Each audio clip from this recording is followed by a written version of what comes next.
Hello,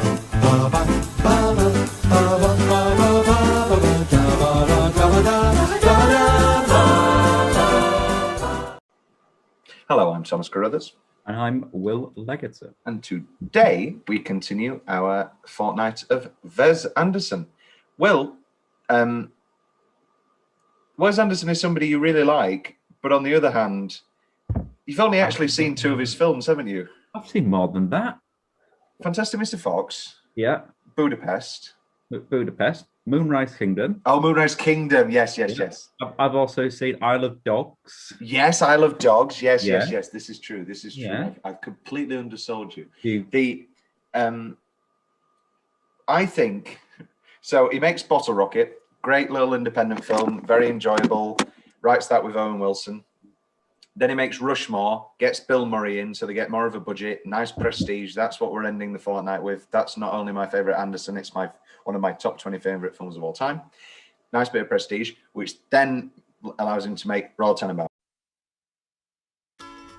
There were 3 extraordinary children in the Tenenbaum family. I said sell it, yeah. Chaz Tenenbaum was a financial expert and started buying real estate in his early teens. Margot Tenenbaum was an acclaimed playwright and won a Pulitzer Prize in the 9th grade. Richie Tenenbaum was a champion tennis player ranked 2nd in the world by age 17. They were brilliant. They were famous. They were unlucky enough to be the children of a man named Royal Tenenbaum. Are you getting divorced? It doesn't look good.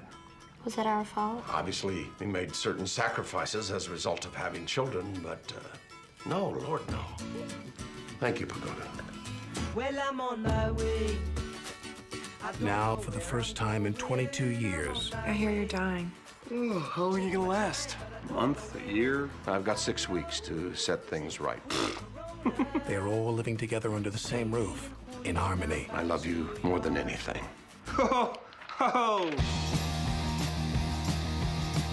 Huge cast, very big budget. The sort of film that just unfortunately wouldn't get made nowadays because the sort of middle budgeted films just fall through the cracks. They're either tiny budgets or they're Avengers.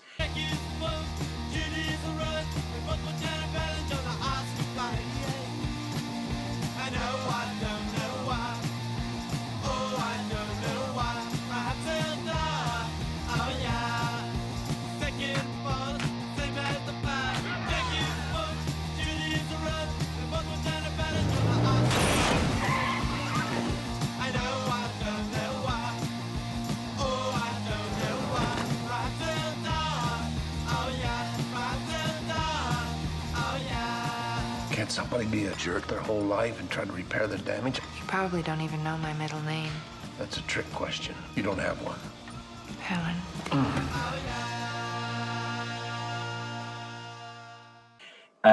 Nowadays, like the modern version of this movie is sort of your It's a Netflix 3-season show. Marigold. All right, okay. Sorry, Marigold. They get all the cronies together. Yeah, I'm saying all this when we will be getting The French Dispatch this year now, and that's a similarly budgeted, similarly big ensemble Anderson movie. Quartet, remember that? Oh my God, yeah, Hoffman, Courtney, Dench. Raise it deeper. No, it's not him. He is in that. Right, raise it deeper. Maggie Smith. No, it's not Hoffman, and it's not Tom Courtney. It is Tom Courtney. It is Hoffman. It's Maggie Smith and Pauline Collins, and Billy Connolly. You're right. There you go. What was the Dustin Hoffman? Dustin Hoffman was in another movie about 4 old people. Oh, are you thinking of SEO Trot? No, I'm not. I know what SEO Trot is. Las Vegas. No, he wasn't in Las Vegas. We need to do a old people get together fortnight. He was in a movie called The Choir, which extraordinary talent, which it was released in America as Boy Choir.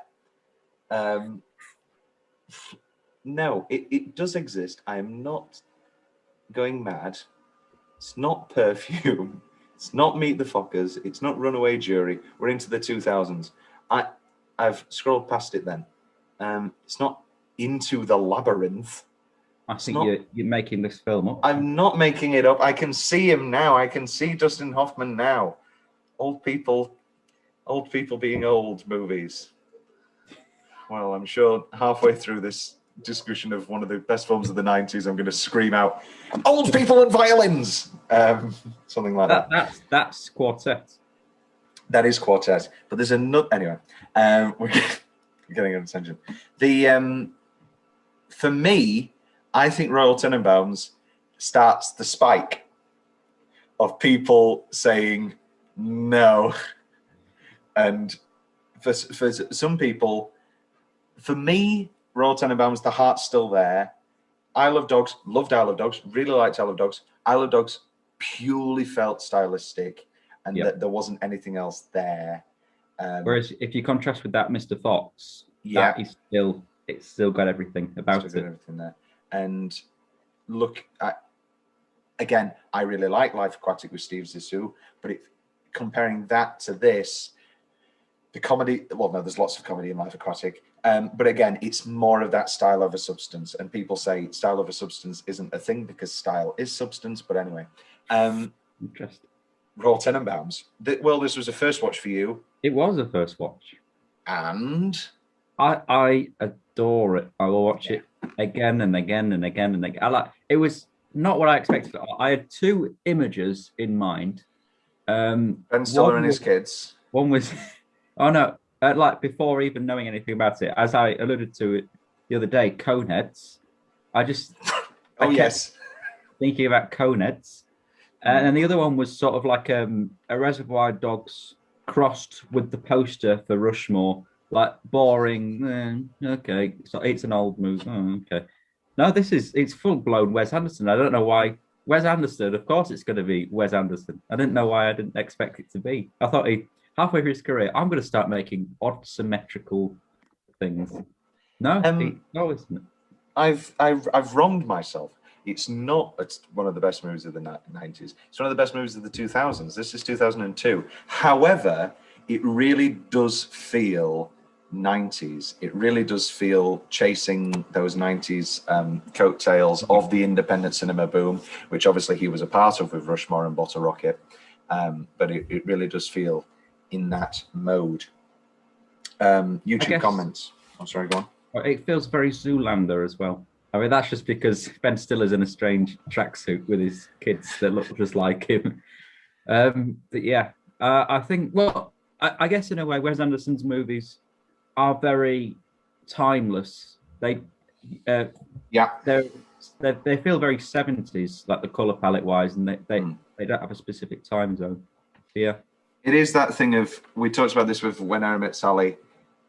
When Harry Met Sally will never be dated, because every song choice they were picking were already songs that have lasted 30 years. So arguably, they're probably going to last another 100.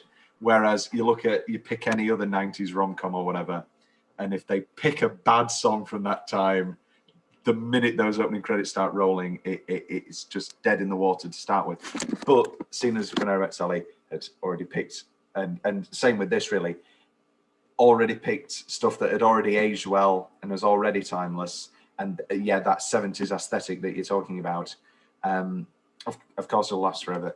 There was when we did Silence of the Lambs, Jonathan Demme went about that technique with his costume designer as well, and I guess you could pinpoint that in sort of 91, but it does sort of feel timeless. There's no, again, the uses of songs, including incredibly Goodbye Horses.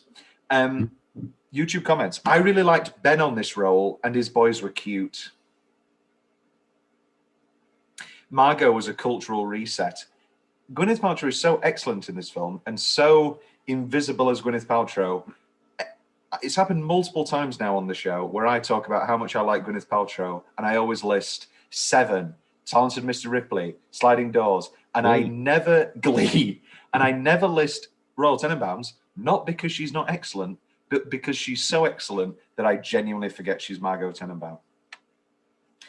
Will, you also like Gwyneth Paltrow. Did you like Margot Tenenbaum? I thought she was excellent. She was excellent. That's one of the, I mean, I say I like Gwyneth Paltrow. I don't know if I need to just watch a lot more movies. I've seen the ones like, well, I've seen all of the Marvel films. No, yeah, it's to date one of the best performances I've seen her do. I thought nailed it. Yeah. And again, it's such a fine line. This is like everything for me is just 2 notches below insufferable. Like I can just see another draft of Margot Tenenbaum and just a little bit more quirky, and just everybody's Instagram's going wild. And oh my God, I wish I was. I mean, there is a bit of that. But oh, I wish I was Margot Tenenbaum, blah, blah, blah, blah, blah. And me just immediately bowing out, shutting down, leaving. It's Arrested Development, the movie. I'm a huge Arrested Development fan. You're not, although you will love it. Jason Bateman, isn't it? Jason Bateman, it keeps coming up on my Netflix. And I will definitely, I'm just saving it up for someone to watch it with. I like to watch new comedy programs with other people so I can laugh more. This is true. Everything they do is just so flamboyant. It makes me want to set myself on fire. I could quote Lucille Bluth for the rest of my life, and I most likely shall. Rest in peace, Jessica Walter. You were a legend. My dogs got hit by a bunch of cars, so I can relate to Buckley's death. As a 56-and-a-half-year-old man, I can also relate to Royal. My parents were colonials who settled in the quiet town of New Hampsburg. My toes smell funny because I dip them in egg whites before going to bed. I call it a totally extravagant delight. Thank you, TV people. Tom, at what age did you stop referring to your own age by half years? The minute I watched Blood Brothers, and there's the whole bit where Willie Russell just doesn't bother to write music, and there's the whole song where he's like, I'm 6, but I'll be 7 soon. And I thought, yeah, that's a bad vibe. Don't like that. Yourself, Will? Did you hit on Becky by going, I'm 21 and a half? No, I'm similar to you. I don't know what I watch, but there's it might be a Charlie and the Chocolate Factory line. I'm not sure, but it's something where someone goes, I'm 6.5. No, it's not that. I'll be 7 next year. You're 6 then. You're 6. Actually, I think that might be quite funny now. Like, I'm 21 and a half. It's not hilarious. Immediately move on. Do not dwell on it, but just throw it in as a gag. Also, you've been out the game a while, Will. I give off big 35-year-old energy. I'm only 21. So I've been so many times, on the rare occasion that there is any connection with a woman, it is always, how old are you? I'm 21. You're 21? And it's terrible. It's really, really terrible.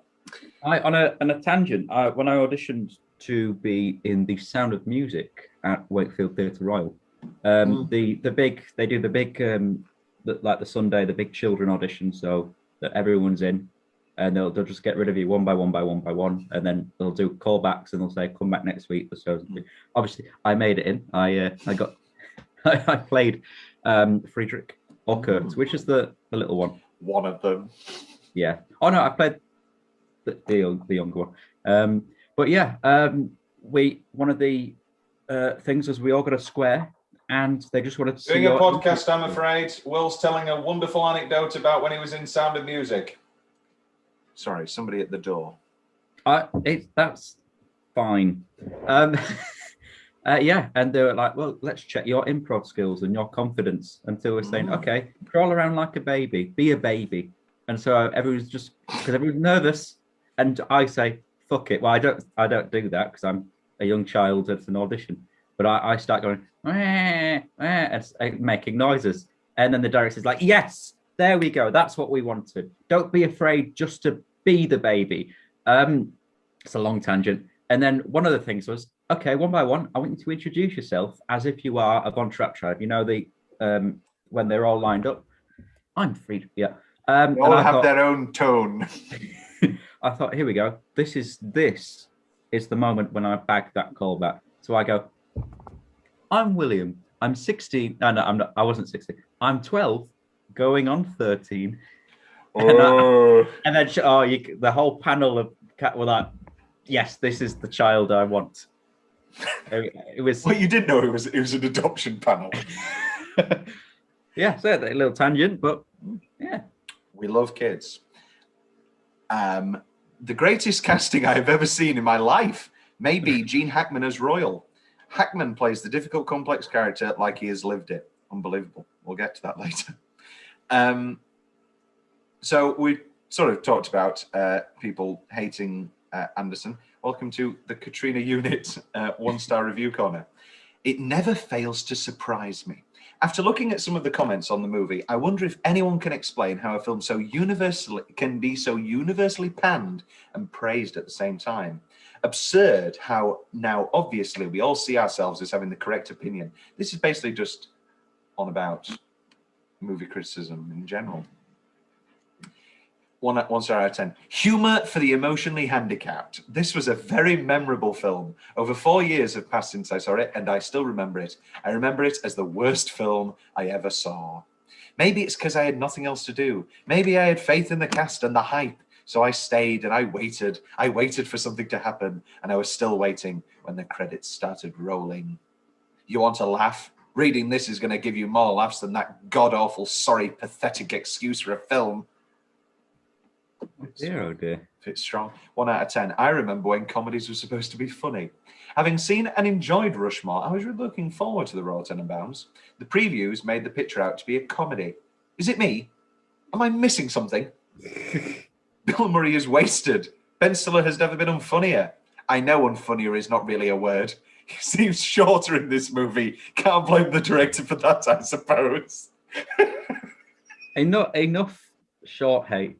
Please. This is another thing. When people say, "Oh, they were really wasted in that film," no, that was the perfect role for Bill Murray. It's excellent. He doesn't need to be the lead. He just needs to be in a few quirky moments, and it's like the sort of Toby in Sweeney Todd. It's the show stealer or Pirelli. You don't need. Nobody on planet Earth thinks that Toby is the show stealer of Sweeney Todd. But I think Not While I'm Around is the. It's very nice. Yeah. Okay. What a load of crap. What on earth is this crap? Was there supposed to be some sort of deep meaning or insight? Was this supposed to be a comedy? The cast was very impressive, and I love most things they do, except for Ben Stiller. And I watch a broad range, just throwing Ben Stiller under the bus.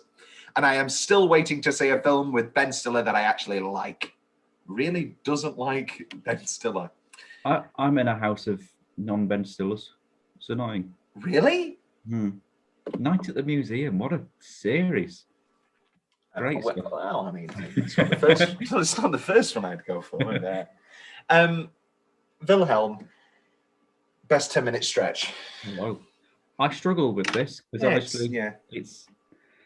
So I've got a lot in my minutes, but I've gone for 3 moments I liked in 10 minutes. So I've gone to the opening, the character introduction, and then Jude. The re-character introductions. That was excellent. I've also gone for then to skip pretty much to the end because it's just then full of minutes.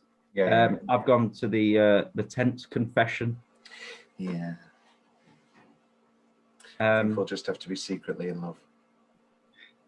He just needs to get a double bed. I think that's what she wants.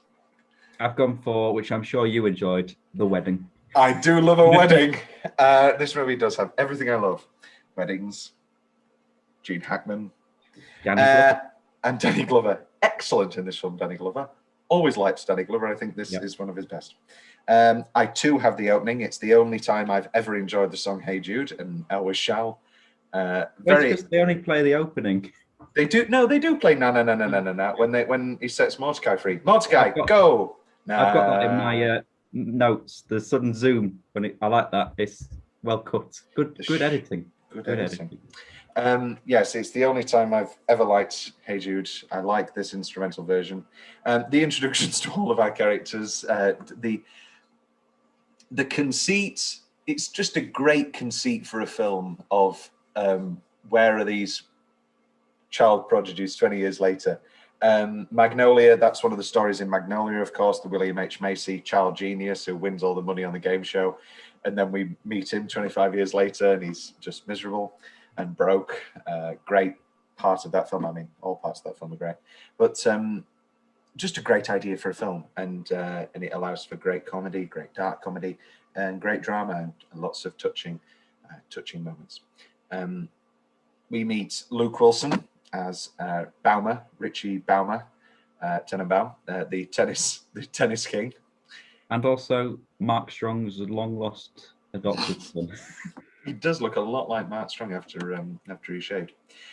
True fact, last week I was shaving in my mirror, listening to some music, just staring at the mirror, and on a playlist of 800 songs, Needle in the Hay by Elliott Smith came on, and it was a bad vibe staring at myself in the mirror, listening to Needle in the Hay.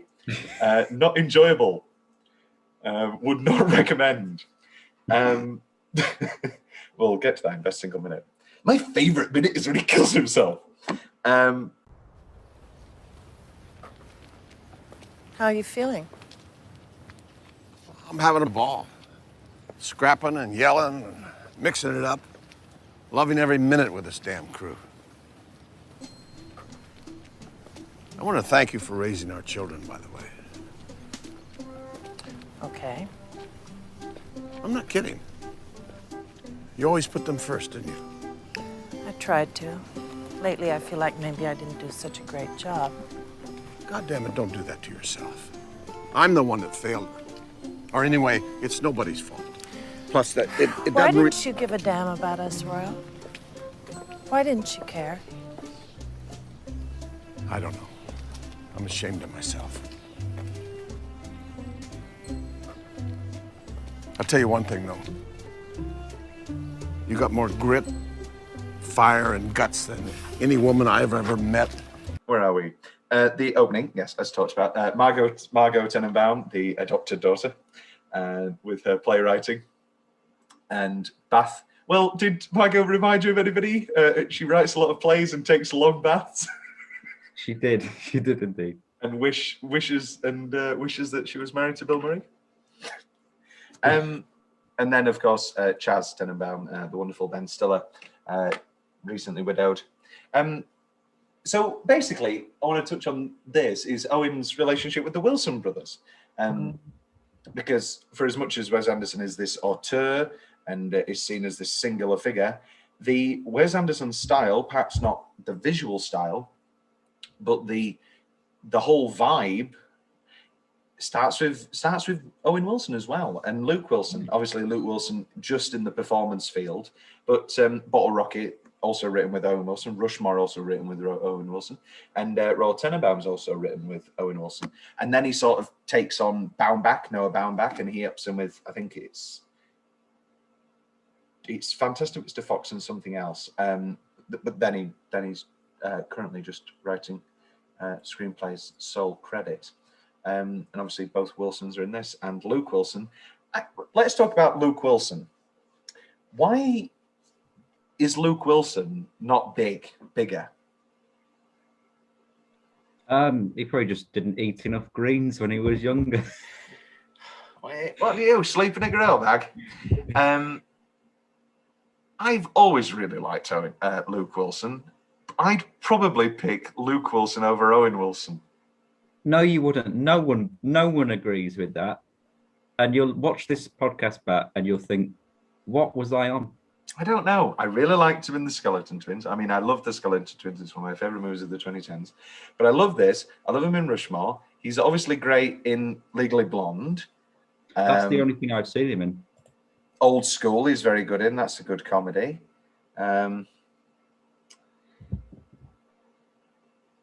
Okay, maybe not. But but my point still stands. Why wasn't Luke Wilson a bigger thing? I've always liked Luke Wilson. Shrug of the shoulders there. To get him on and ask him. I'd gladly have him on. I like Luke. I like you, Luke Wilson. Also, a nice 10 minutes that sort of becomes 10 minutes is of course when they all go to the graves.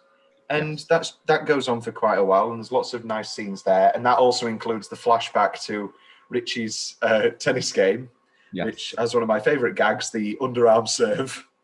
I love that. Fully laughed at. Yeah, it is you, Will. So you're not going to do this. No, I won't labour the point, but just, let's play tennis. I used to play tennis all the time. Yeah, okay, let's play tennis. And we play tennis, and it becomes very quickly clear that... I'll let that it's been a while. I'll let you know, I've taken it back up again. I play every Friday.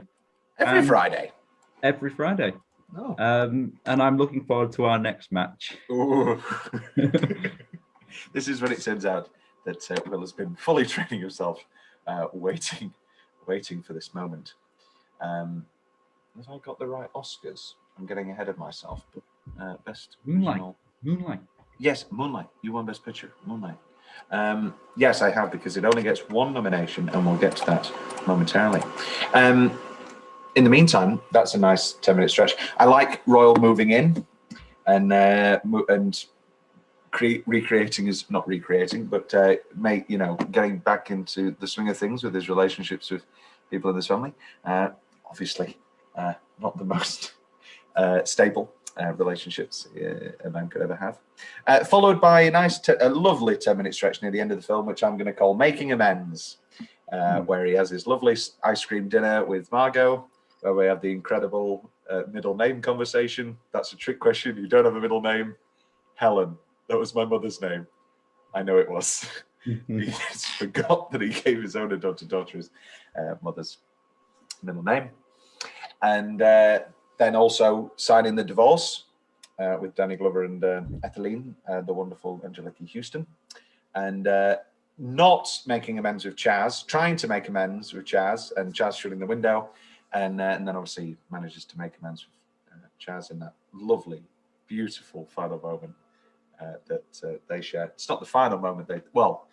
They do, of course, then share another wonderful, touching final moment. Did you cry, Will? I had a bit of a tear in my eye this morning, I have to say. I thought it was very sad. It was very sad. I had an unexpected tear in my eye. Maybe that's just the current vibe. I must have zoned out when he was originally at the doctor's.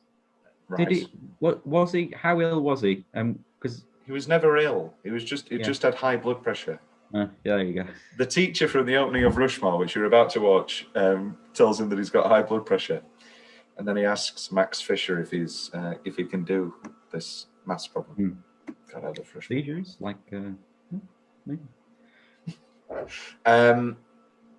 which takes us, the wedding and the end. The wedding.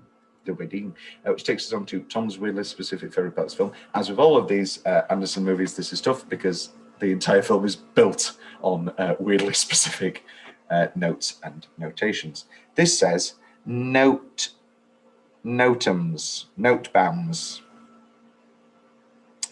Nope, not going to figure that one out today. Presupposes. Eli Cash talking about his novel. Now we know that he died at Little Bighorn, but what this novel presupposes is maybe he didn't. Love that. I love Bill Murray's Walter Raleigh. Yeah, Walter Raleigh. Raleigh St. Clair, that's it, sorry. Talking about Dudley. He's colourblind and has an acute sense of hearing. I'm colourblind? Yes, you are. Great gag. Just great gag. I'm going to sound like Quentin Tarantino. I love Margot's feet. I love when she uses her feet to turn off the TV and to turn the lock. Margot Robbie's feet, Margot Qualley's feet. Quentin Tarantino has separated more women from her shoes than the PTA. Not the PTA, the TSA. Not the Parent-Teacher Association. The PTA, the people that did the raffles at the school disco. Never find out what they lose. I love Chaz yawning when Royal first comes to tell him that about the fake cancer. It's like, oh, how long have you got? And he's flicking through the book. Yeah. I love, great gag, Danny Glover, Henry Sherman, Mr. Sherman, falling into the hole. Very funny. I love the flowers when they go to Royal's mother's grave or Royal's grandmother's grave, and then it's, oh, we've got another grave, haven't we? And he takes half of the flowers and put them there. I love the traffic game in the Me and Julio Down by the Schoolyard montage. Yes. Great game. Ha ha ha ha ha ha. Just running wildly into traffic. If you can dodge a wrench, you can dodge a ball. If you can dodge traffic, you can dodge a ball. Is it necessary that I drink my own urine? No, we're sterile and I like the taste. Oh, what a film. What a film. Feel freaking naughty. Freaking naughty. Ooh. Blazer. Laser. Love Dodgeball. Oh, Steve the Pirate. Anyway, You Must Be Daddy. L for Love. Love Dodgeball. Anyway, enough about Dodgeball. Is that that's one with Lance Armstrong at the airport? It is. Well, Lance Armstrong tells him, "Never give up." Incredible choice. I probably should have gone in single minute. Walter's goodbye, giving all the information he knows. He's like, "Can I have a cigarette?" And then it's, "You don't smoke," and so he's got this terrible, just to prove that he knows. She's bawling. You like her. I love the play premiere at the end of Margot's new play, and Royal laughing out loud. He's just loving it. This is my adopted daughter, Margot Levinson. Very funny. And I love the black tracksuits at the funeral. Yes. Will, any specific general favourite parts? As alluded to earlier, I love the Falcon cut on Hey Jude. I liked when we were introduced to the smoking and it feels like, can I come in? And so she puts the fan on and sprays the... It's what we all do Tony after Collette. a big poo. I always think of Tony Collette in Little Miss Sunshine when she does that. I'm not smoking. I love the when Danny Glover proposes. You see the butler in the window in the garden. Pagoda. Lovely pagoda. The black man is going to marry Ethel. Really? Great cut. Great. Full of great cuts, as you were saying earlier, the editing. Gene whistling children. When the children are playing, yeah. Gene. I love that you're calling him Gene. Gene Hackman. We need to talk about this. We'll continue with your favorite parts. His last movie is Welcome to Mooseport, which is like early 2000s. Where's Gene Hackman? I mean, he's retired. He can do whatever he wants. But Scorsese, you can get Pesci out of retirement. We want Nicholson back. We want Hackman back. I mean, we've got De Niro, Pesci, and Pacino. I don't want anybody to die, but Irishman will be a lovely, touching send-off to all three of those wonderful performers. I will not allow Nicholson's last film to be How Do You Know, and Gene Hackman's last movie to be Welcome to Mooseport. Sort it out, people. We need a Hackman. I forgot his name. Jack Nicholson. Jack Nicholson. Oh, that would be good. I don't actually. Maybe get another two. Maybe get Dustin Hoffman. Get another Billy Connolly before he's too late. And get them all to Vegas. Last Vegas 2, and it's just another. They just make Last Vegas every 10 years, but it's the same script. It's just 4 aging celebrities. We've had Douglas, De Niro, Freeman, and Klein. I liked Las Vegas, actually. I have to say. The party's great. As you were. What was it? Yeah, that's great. The sort of close-ups. It was very West Side Story-esque, I thought. There we go. When he gets stabbed, that's the last time I'll let you stab me. That's great. Yes. Are you kaput? And I've got again the Bill Murray smoking, but when he puts it in the wrong way around, it changes it. Was that? Do you think that was a little Billism? No. I feel like Bill Murray and Wes Anderson are literally on the exact same comedic wavelength. You'll see in Rushmore, but just great shit. Needle in the hay, striking up, it's coming back again. Soundtrack corner, we split soundtrack corner two ways, best song full stop and best use of a song. Let's do best use of a song first. This is quite tough because I think every song that is in it is used brilliantly. I may have to give it to Hey Jude because it's the only time I've ever liked the song Hey Jude. I've done the same thing. We're on a shared agreement that Hey Jude is. I mean, definitely the last 2/3 of it are dire.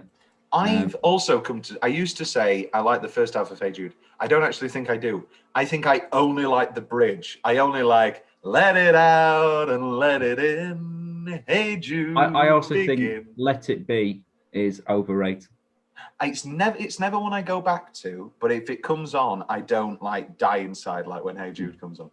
And maybe I'm an arsehole because I'm like, I like Beatles. But also, when I say I like the Beatles, I like Hard Day's Night and Can't Buy Me Love and Twist and Shout. It's just Hey Jude that I don't like. I'm not like, oh yeah, I love Revolution 9.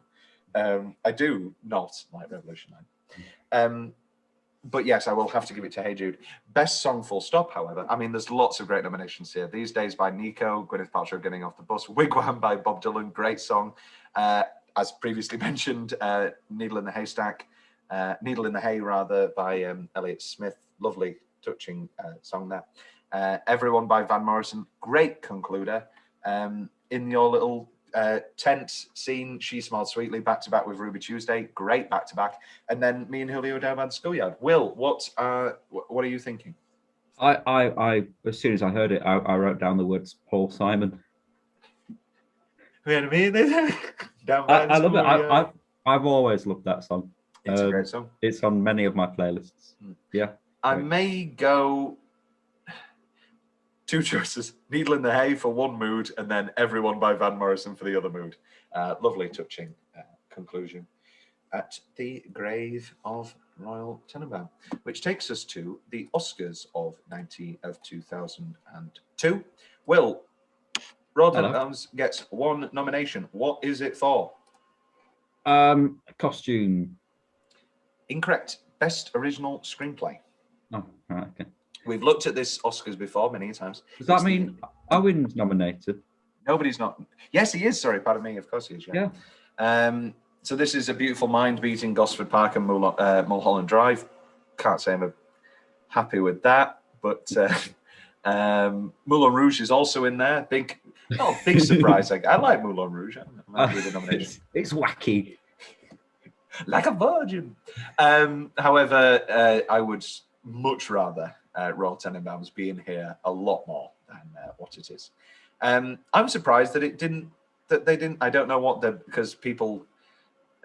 I don't know if they forget or they're not in the loop. The Oscars aren't just what's the best film. It's a load of money and it's a load of campaigning, which is why Weinstein can get a movie like Shakespeare in Love to win. But I'm surprised this wasn't pushed to get Gene Hackman another Oscar. I believe he won his Oscar for Unforgiven, but I'm surprised this wasn't a big push. I mean that is quite tight though.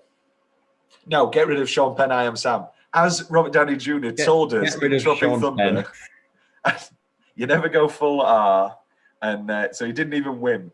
Sean Penn, bloody hell. However, Russell Crowe in A Beautiful Mind is the best part of A Beautiful Mind, which is a pretty dull biopic. Tom Wilkinson in the Bedroom, wonderful film, very dark, lovely, fucked up, great film. Will Smith in Ali, again, Ali, not the best film in the world, but I think it's Will Smith's best. I like Hancock. Yeah, I like Hancock too. Yeah. No, I'll give you that. We love Tom Wilkinson. And Denzel for Training Day, there's no argument there. However, I'd love to see Hackman in there. And then I want to go Godfather. I want both Luke and Ben for Best Supporting Actor. I think Danny Glover is too much wishful thinking. What would be your number? And then I'd throw, if we can get them in there, I'd Gwyneth and Angelica for Best Supporting. Will, what are your nominations? If you can, you don't have to look at the nomination. We don't have to squeeze anybody out because again, this is a nice Best Actress race. Love Nicole, love Renee, love Judy. And Monsters Ball is a very depressing movie. Never going to watch that one again. And I'm no argument with the Helen Mirren, Maggie Smith nominations for Gosford Park. The only argument is that one of them should have won. But anyway, who are you wanting to get in there? See, thing is, as good as Gwyneth is, it's not an Oscar type performance, is it? It's no. Yeah. So, Yeah. Go through that. I'd shove her in there if I could. Indeed. Best screenplay written directly for the original screen. Shrek beat Monsters Inc. In animated film. We're going to get there in a moment. The real Oscar travesty. The real Oscar travesty. I mean, also, Jimmy Neutron Boy Genius, one of my big movies as a kid. Used to watch that on repeat. The Giant Chicken. The Giant Chicken. Oh, I'm exactly the same, Tom. I used to watch that on repeat too. I feel like if I watch that now, sense memory would come back, and I think a lot of it would come back. But I'm happy with Julian Fellowes for Gosford Park. However, the thing with the Gosford Park is a lot of that was also improvised. So as much as I was happy with Borat 2 getting nominated this year, I wasn't actually, because it was all improvised. So, you know, it's not really a best screenplay win. So I am actually going to give it, I mean, Thomas John Carruthers, I choose the Oscars. I'm going to give it to Royal Tenenbaums because that is so clearly a tight script. I've read the script. That's a script. Whereas Gosford Park is a great script by Julian Fellowes, but then became a Robert Altman film, and the editing was the script. But anyway, so I would give it to Royal Tenenbaums. Gosford Park is a movie that you will enjoy when you watch it. Best editing. Let's have a look at best editing, because I mean, it's typical Oscar stuff. Moulin Rouge, they nominate any musical because you have to nominate thing. Memento is very well edited from a structural point of view. It's very well edited anyway, but I think people just are like, oh, it's out of order, give it best editing. Black Hawk Down, action movie. Beautiful Mind. That's a travesty. Tenenbaums should be on editing. Absolutely. And costume design that you were on about there. I've never heard of The Affair of the Necklace. What? Is that a real film? It's directed by Charles Shire, who directed Father of the Bride. So I'm in. But anything Father of the Bride related, love Father of the Bride. If I have a son, I will have to remake Father of the Bride to be father of the groom, just so that I can have the same emotional connection that I would with Annie and Steve and George Banks. Oh, I love Father of the Bride.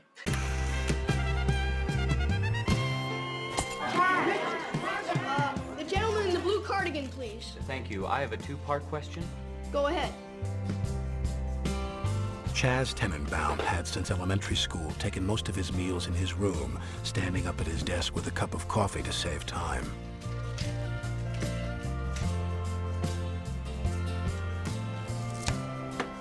In the 6th grade, he went into business, breeding Dalmatian mice, which he sold to a pet shop in Little Tokyo. He started buying real estate in his early teens and seemed to have an almost preternatural understanding of international finance. He negotiated the purchase of his father's summer house on Eagles Island.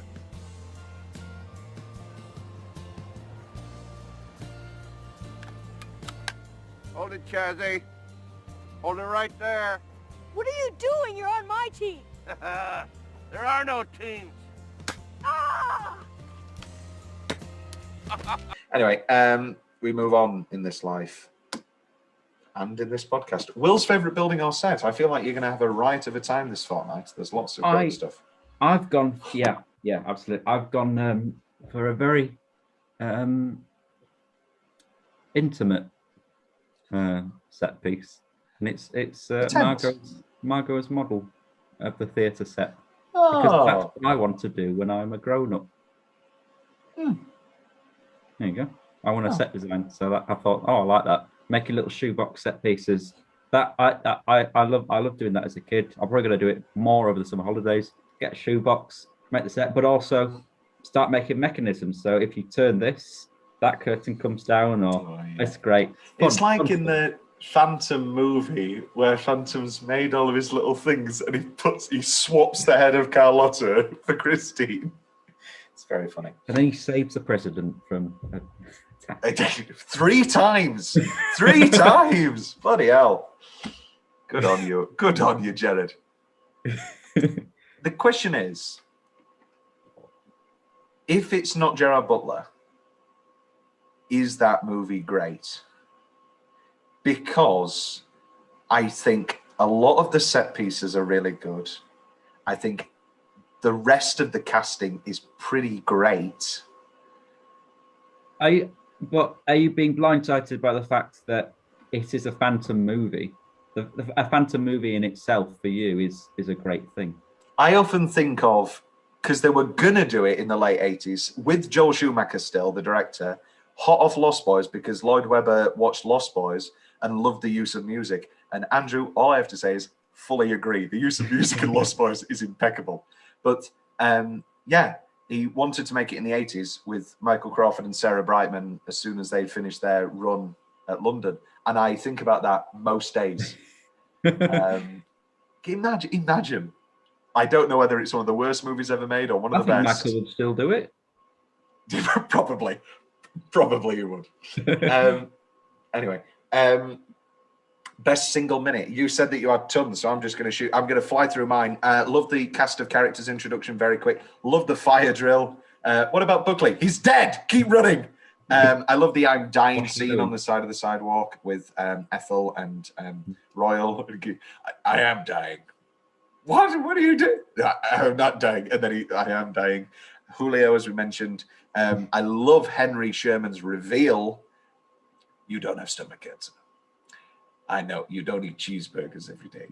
My wife died of stomach cancer. Very touching. And then the suicide attempt to Elliot Smith. However, Will, you said you had a plethora. Shoot them. Yeah, I've got all of those. Just to touch on the sidewalk one again. Sorry, the pavement, as we do say here in Britain. When he's telling her he's dying, and she's like, "The doctor." It's fantastic acting from both of them. Love Angelica. She's also, great. where's Angelica? Get Angelica in this movie that we're making with Hackman and Nicholson. Oh, she dated. Do you know that that's like one of the peak Hollywood couples? Really? Nicholson and Angelica were like on and off for 20 years, 70s and 80s, yeah. I don't know when the official end date was, but yeah, on and off for a while. I love them when they're on the rooftop and he's like, I think she's having an affair, and he just smashes the window. That's a great scene. And then again, they're all Luke and Bill scenes. I like good. Yes, I do like the newfound relationship that they find in the second half of the film. That is good. The bit where Gwyneth and Owen break up, and then we go to the roof, private investigator, and then that goes into the private investigator's office, and the little telling of all that. I think that might be my favourite minute, actually, that one. It is very good. Just think about the effort that goes. It's like the when Angelica's like when Alec, not talking about Alec Baldwin yet, full narrator of the film. I only just realised that when I was looking at my IMDb about 10 minutes ago. No, that's familiar. And Alec Baldwin is like, she'd had many suitors, and it's just 3 quick shots, and it's an Asian architect. It's this Parisian filmmaker, and this expeditionist. Just think that's like a full day of shooting for each of those. I don't know whether that was second team or anything, but the effort is undeniable, and it pays off so clearly. Take that to the extreme with the montage that you're talking about here with the private investigator, ending with the Owen Wilson. Well, it's not a reveal, but it's the reveal of how it started. Yes, it's a good. I didn't see it coming when they were having a little smooch on the train. Oh, come on. You didn't spot Owen Wilson's hair. Like, Jesus Christ, it's Owen Wilson. Jesus Christ, that's Owen Wilson. That should be the new meme. Wow. Wow. Anything else, Will? And that's it from me. We've gone from Wedding Crashers straight into our Wes Anderson fortnight. Big Owen Wilson block this time, which takes us into best line. Anybody interested in grabbing a couple of burgers and hitting the cemetery? And I love the payoff of that when he turns him down and he still goes and he puts flowers on Rachel's grave, Ben Stiller's widow, and it shows that he's not actually just trying to get back in their good books. Obviously he is, but he's not just going. He actually wanted to pay his respects to this woman. Very nice. Well, I like when Bill finally had his big career tour and the guy goes, "Can the boy tell time?" Oh my lord, no. Dudley's World. Love it. I'd read all of these books. I'd even read an accounting for the family, or whatever it is, by Henry Sherman. Why did you try to kill yourself? Don't press him right now. I wrote a suicide note. You did? Yeah, right after I regained consciousness. Can we read it? No. Can you paraphrase it for us? No. Is it dark? Of course it's dark. It's a suicide note. Anything else, William? I like Owen with like, did I hit the dog?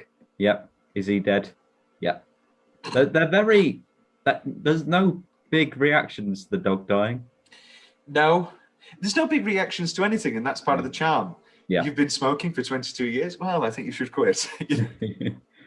I've had a rough year, Dad. I know you have, Chazzy.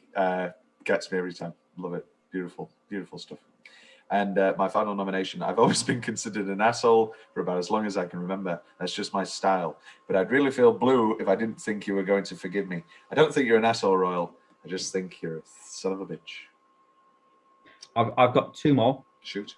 I've got when they get to the taxi and Bill's patient is like, "Oh, that car's got a dent in it." And it's another clearly dent. Decrepit. And another dent. It's got the cardboard for a window. Yeah. And then the bit where he comes round to have tea with Gwyneth, and she's like, he asks if she's coming home, and she says, "No." And he just says, "Well, I want to die." It's great, great stuff. Will, do you have any changes? Because I only have one, and it's not really a change; it's more of a question. I have exactly the same as what you're going to. No, I don't. I just have a. Okay, let's discuss this because it was in the back of my mind. 3, 2, 1. Adopted sister subplots. Oh. Okay. Okay, we'll do wooden finger first. If she spends most of her days in a very steamy bath environment, surely that finger would have walked by now. No, because it's on the side when she does the incredible... Yeah, but the steam itself, what? Have you seen the musical number from a Disney Christmas special where it's Geppetto singing to Pinocchio, and he sings about how, and I used to wash you and you'd put you in the bath and sometimes you'd whoop. It's very, very funny. And I'd a spank and I get a splinter. A very, very sensitive portrayal of an Italian man from that very white actor. My change is, it's a question. So, what is this goddamn big long tradition of adopted sister love stories? Wuthering Heights, this. Another one I can't think of. Is it just a whole... What's your reaction, Will? Because every time it takes me 10 minutes. I mean, it's a... Yeah. It's a thing. It's a taboo, shall we say? If it was a Boy George musical from the early 2000s, it would be taboo. Yeah, I don't know. It's like Godfather Part 3. It's like fully in love with his niece, not his niece, his cousin. It's like, what is happening here? And yet you still like Mr. Woody. I said, no. Whoa! Let's go there. Well, if I didn't have a hard out at 1:20. I bet you did. I'll let you know, Will, that I had a full German Woody Allen box set arrive yesterday on Blu-ray because for some reason they don't release his movies in England anymore. Well, like Roman Polanski has to stay doing strange musicals. German theatre. Also, we don't need to do this tangent. I'm fed up of fucking people defending Roman Polanski and then throwing Woody under the bus. There's a big difference because one of them was fully proven innocent in a court and the other guy admitted to it and fled to Paris. So, pardon me if there's a big difference between an innocent man who's been acquitted and an actual full-blown rapist who can't come to America or else he'll be extradited. Do you want to know the name of another innocent man who was acquitted, Tom? Billy Joel. O.J. Simpson.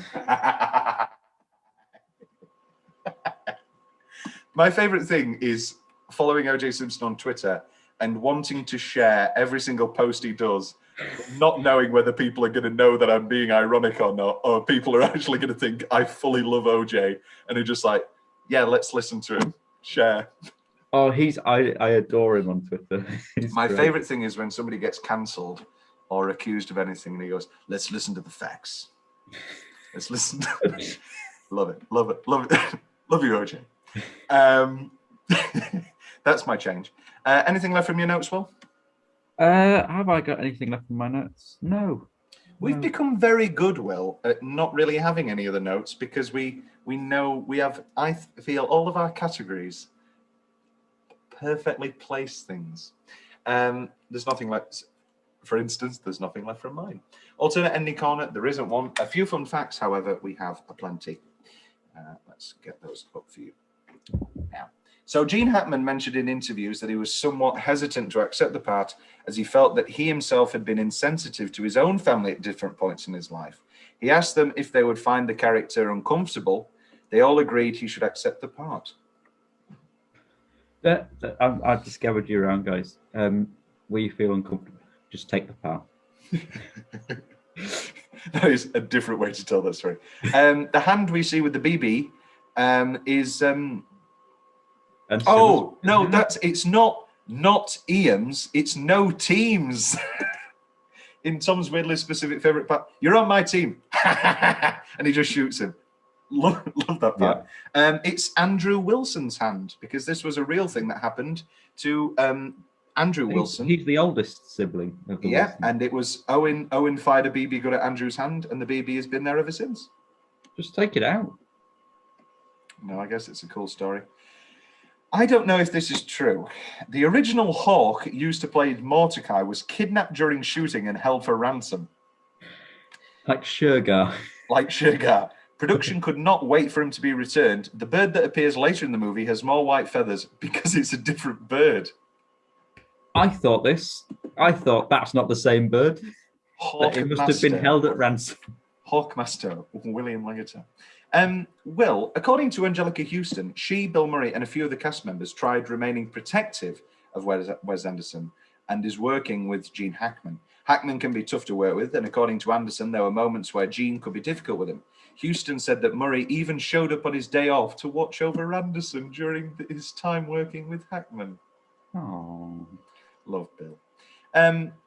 Will, how do you feel about this? I don't want to say I'm happy, but I am happy. Gene Wilder turned down the role due to his retirement. So this wasn't due to his unfortunate illnesses later in his life. This was his legitimate retirement.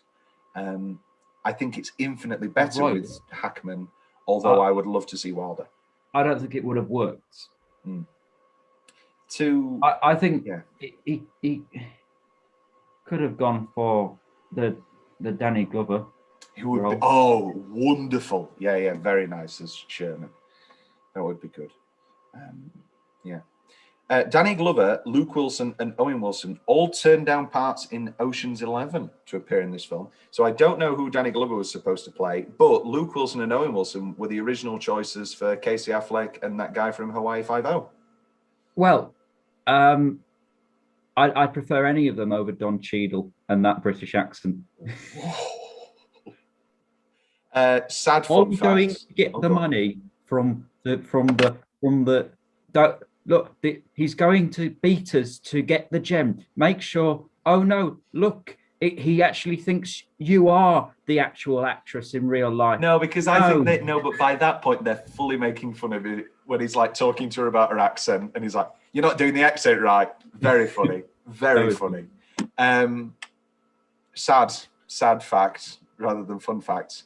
Obviously, in 2003, Elliot Smith did kill himself. So it's quite sad and weird that obviously they use his song for the suicide scene. And also another sad fact, Owen Wilson himself reportedly tried to kill himself in 2007. So yeah, it's very sad. Yeah. And I don't have another fun fact. So that's a real dour end to that one. But we do have tagline rundown. You are invited to a remarkable family gathering. It's fine, but the big one that they used on everything was family isn't a word, it's a sentence, which isn't great, but then you start thinking about it and it's like, okay, I can get, it's like a string of words that doesn't actually work, but does work. Or do they mean it as in, maybe let's go back to Riddle of the Sphinx, sentence, flower, would I actually, sentence, as in like a jail sentence. Very good, Will. Family. Is that what I think? That's what it I means. never said flower. I said flower. Yeah, I think that's what it means. It means that you're stuck with them, so you've got to. That's great, Will. There you go. Very good, Will. Mr. Wordplay. Which is how you have Becky call you in bed, and it's very awkward. Call me Mr. Wordplay. Awkward when you're there next to. Oh, fully, yeah. Come with the Sphinx.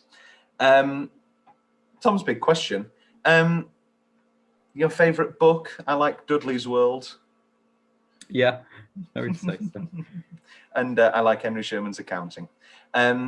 Which kid are you? And this is the sort of BuzzFeed stuff that I've never really gone in for. I think we're both Margot. I've been told by Ava Robinson, previous guest and huge Royal Tenenbaums fan, she's currently on a car ride, that I'm a big combination of Chaz and Baumer, Chaz and Richie. Actually, I think I'm a combination of them all. Take the tennis, take the bath, take the writing, take the neuroses and the longing to be with somebody, and you've got Thomas John Carruthers. And then add the general sensibility of Gene Hackman. Lose the racism, though. However, It sounds like your meeting went well then. What meeting? Oh, yes, I was on a anti-racism meeting. Everybody was there. I wasn't. It's not like getting a strike on your license. Everyone was there. Yes, my meeting it went wonderfully. Now I know how not to be a racist. Where once I was a racist, now I am no longer. Will, save me. What are your final thoughts on Royal Tenenbaums? I thought it was majestic, great performances all round, lovely story, very wholesome, very funny, and I will watch it again and again. And again. Will, does this top for you, Fantastic Mr. Fox? No. Is it tight? It's incredibly tight. And what about your rankings of Wes Anderson? Oh, I say, I do that, eh? Nothing but filth here on Carruthers, Leggetter Whoever. Next up, couldn't agree more. That was a bit like Partridge. We're running out of time. Yeah, I agree. Next, Grand Budapest Hotel. We've got guests, as you would. At a hotel. On a show. That's great. Always have one prepared. Grand Budapest Hotel. We're doing the thing where we do it out of order. And sometimes that works, and sometimes there's no reason for it. But anyway, we're here.